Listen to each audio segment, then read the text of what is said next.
Your temperature gauge is climbing, or maybe you don't have a gauge and the first sign is a smell, that specific hot, sharp smell every experienced rider recognizes immediately. Your engine is running hotter than it should, and if you keep riding, you're moving toward damage that is expensive, irreversible, and completely avoidable. By the end of this video, you'll know every common cause of motorcycle overheating, how to identify which one is yours, and exactly how to fix it before it reaches the point of no return. Cause number 3 surprises most riders because it has nothing to do with the cooling system, and cause number 5 gives you a very specific warning before catastrophic failure, but only if you know what to look for. Let's get into it. What overheating does to your engine. Your engine operates within a specific temperature range. Inside that range, everything works correctly.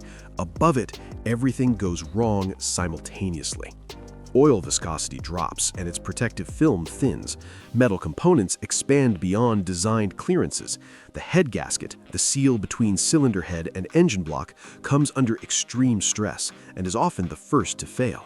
A blown head gasket means combustion gases entering the cooling system, coolant entering the combustion chamber, and oil contamination happening at the same time. From that point, every kilometer multiplies the damage. What started as an overheating problem becomes an engine rebuild. The window between first signs and catastrophic damage is not large. Act inside it and the fix is manageable. Miss it and the consequences are severe. Cause 1. Low coolant level. The most common cause of overheating on liquid-cooled motorcycles, the first thing to check every single time. Your cooling system requires a specific volume of coolant to transfer heat effectively. When the level drops, the system's capacity drops with it. A cooling system running low doesn't fail gradually. It works adequately until the level crosses a critical threshold, then temperature rises quickly.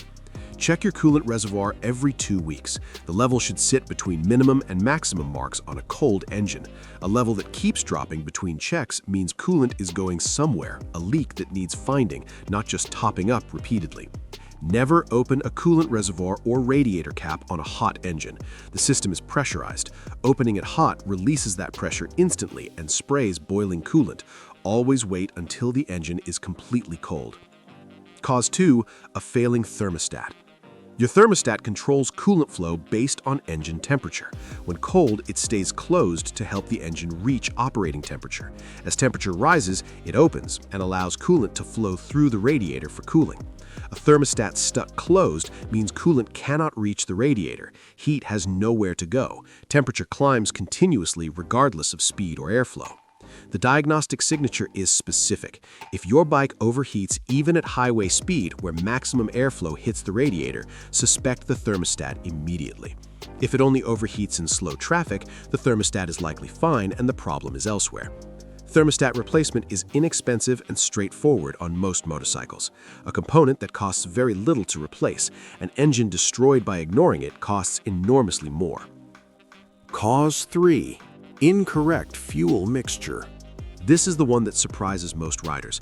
Overheating feels like a cooling system problem, but your fuel mixture directly affects combustion temperature, and a lean mixture generates substantially more heat than a correctly calibrated engine.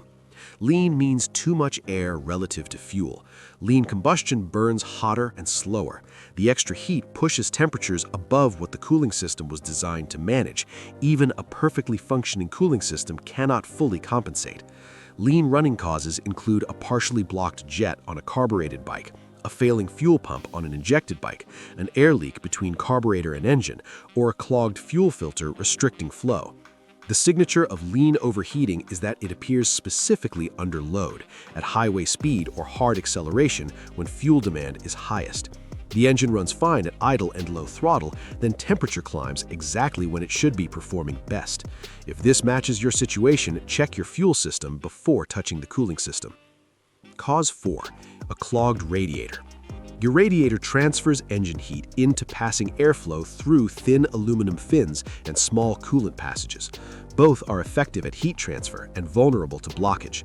Road debris, insects, mud, dirt, small stones accumulates in the fins over time and restricts airflow.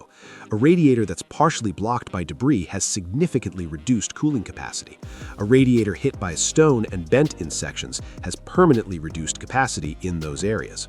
Inspect your radiator from the front every few months. You should see light through the fins cleanly. Packed debris visible between fins means cleaning is needed. Use low-pressure water from behind the radiator, pushing the debris outward. Never high pressure from the front, which drives the debris deeper and bends fins permanently. Bent fins from stone strikes can be carefully straightened with a fine pick or purpose-made fin comb. Even partial restoration of fin alignment improves airflow meaningfully. Cause 5. A failing water pump.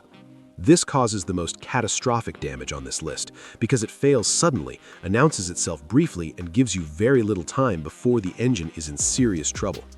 Your water pump circulates coolant through the entire system. Without circulation, a full cooling system with perfect coolant and a clean radiator provides essentially zero cooling. The coolant just sits, absorbing heat, with nowhere for that heat to go. Water pump failure announces itself in two ways. First, a weep hole leak. A small hole on the pump body is designed specifically to signal when the internal seal is failing. A visible coolant drip from this location is your warning. Replace the pump immediately. Not next week, immediately. Because the next stage after weep hole leakage is complete seal failure and sudden coolant loss. Second, a bearing noise, a whining or grinding sound from the pump location that appears gradually and worsens. A failing bearing will eventually seize and stop coolant circulation instantly.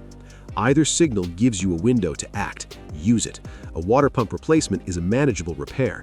An engine that seized because the pump failed mid-ride is not. What to do when your bike overheats on the road. The moment temperature climbs beyond normal or you smell that hot engine smell, reduce load immediately. Close the throttle, slow down, get out of traffic. Moving air across the engine is your immediate priority. If temperature continues rising despite reduced load, pull over. Stop riding, turn the engine off, and let it cool naturally.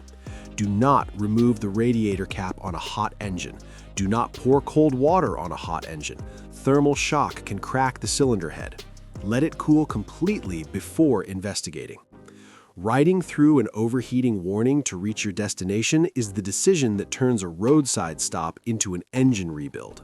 The engine that stops on the roadside can often be fixed. The engine that keeps going until it seizes frequently cannot. Every cause on this list announces itself before it becomes catastrophic. A drop in coolant level, a temperature gauge climbing faster than normal, a new noise from the pump, a drip from the weep hole, a bike that overheats specifically under load. Your engine is communicating. The riders who respond early get a repair bill. The riders who ignore it get an engine rebuild. Check your coolant level every 2 weeks. Inspect your radiator regularly. Know what your temperature gauge looks like on a normal ride so you recognize immediately when something changes. And if that gauge ever climbs where it shouldn't, act immediately, not eventually. Subscribe for more real motorcycle knowledge. See you in the next one.